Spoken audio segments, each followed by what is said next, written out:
প্ৰভু আমাৰ দেবতাৰ উদ্ধাৰ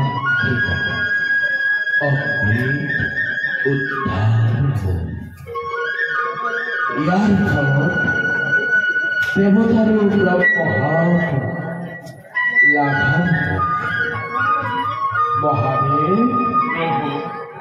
সমুদ্ৰ মন্থনেৰ সময়ত উৎপত্তি হওয়া হলাহল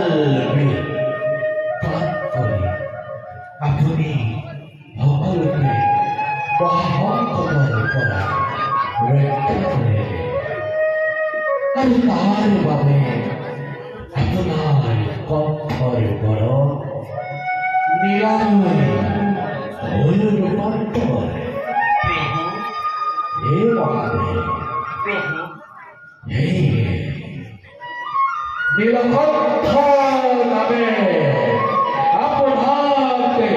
পৰিমোহিত আজি ভক্তে এই জগতত আপোনাক সকলোৱে নীলকণ্ঠ নামে কৰিব বিভূষিত সৃষ্টিকৰ্তা মহাদেৱ যাও যাও আপন স্থানলৈ ভাল প্ৰভু দেৱগণ দেৱেন্দ্ৰ সনে যোৱা অগ্ৰাহুতি কৰিবলৈ ময়ো যাওঁ নিজ লোকে বৈকুণ্ঠ ধামে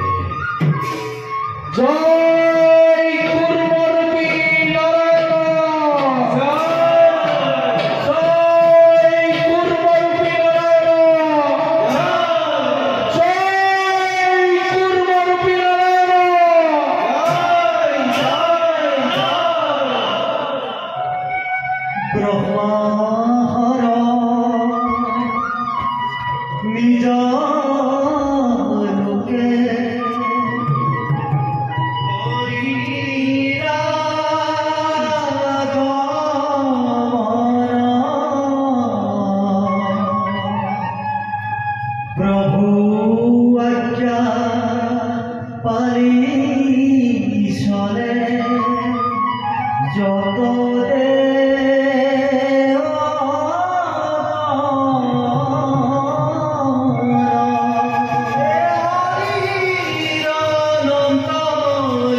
गीत राग करना